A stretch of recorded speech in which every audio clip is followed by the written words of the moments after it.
না ফেরার দেশে চলে গেলেন রাজ্যের প্রাক্তন মন্ত্রী উপেন কিসকো। বুধবার রাতে বাঁকুড়ার একটি বেসরকারি হাসপাতালে তিনি শেষ নিঃশ্বাস ত্যাগ করেন। তার বয়স হয়েছিল 83 বছর। বৃহস্পতিবার তার মরদেহ নিয়ে যাওয়া হয় সিপিআইএম এর বাঁকুড়া জেলা কার্যালয়ে। সেখানে তাকে শেষ শ্রদ্ধা জানান সিপিআইএম এর নেতাকর্মীরা। খুবই খারাপ লাগছে। সবাই আমাদের পার্টি, যেমন আমার সমস্ত পার্টি, কিন্তু আমি একটু উপেনদাকে দেখেছি তো, আমি বিধায়ক ছিলাম, একটু কোনো সময় বিধানসভায় বলতে গেলে তো সবসময় বলা যায় না, তাদের কাছ থেকে নিতে হয়, আমাদের একটা ইয়ে থাকে আর কি। আমাদের মধ্যে যারা আমরা বামপন্থী বিধায়ক বা সিপিআইএম বিধায়ক, কোনো কিছু বলতে গেলে যারা সিনিয়র থাকেন তাদের কাছে একটু পরামর্শ নিতে হয়। পার্টিতেও যেমন আমাদের কি কথা বলবো না বলবো সমস্ত, আমাদের তো পার্টিটা তো একটাই, আমাদের অন্যদের মতো নয়।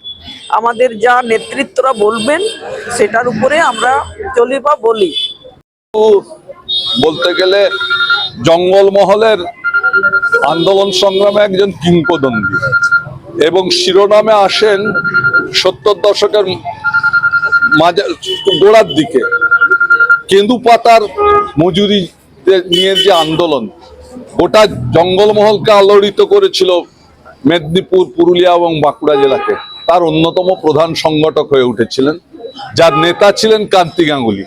তখন এলাকা থেকে উৎখাত হয়ে এই এলাকায় থাকতেন। এছাড়া মতি মাহাতো, নকুল মাহাতো এদের সংস্পর্শে এক অবিস্মরণীয় নেতা হয়ে উঠেছিলেন। পরবর্তীতে তার মরদেহ নিয়ে আসা হয় রায়পুরে। প্রিয় নেতাকে শেষ শ্রদ্ধা জানাতে সেখানে ভিড় জমান দলীয় কর্মী সমর্থক থেকে শুরু করে অগণিত সাধারণ মানুষ। উপেন কিসকোকে শেষ শ্রদ্ধা জানাতে সেখানে উপস্থিত হন রাজ্যের খাদ্য ও গণবন্টন দপ্তরের প্রতিমন্ত্রী জ্যোৎস্না মান্ডি। আজকের দিনটা অত্যন্ত খারাপ এবং দুঃখের দিন, যে তিনি একজন গুরুত্বপূর্ণ ব্যক্তিত্ব তিনি ছিলেন, মানুষও ছিলেন, এবং বিভিন্ন জায়গায় আমার বাঁকুড়া জেলার বিভিন্ন জায়গায় বিভিন্ন ডেভেলপমেন্ট কাজও হয়েছে। আমি দেখেছি, নিজে দেখেছি একজন বিধানসভার সদস্য হয়ে, যে বিভিন্ন জায়গায় ওনার নামের ফলকও আছে। আজকে ওনার বাড়ির প্রতি আমার সমবেদনা। তো আজকে আমরা একটা ভালো মানুষকে হারালাম। ওভারঅল উনি খুব ভালো মানুষ ছিলেন।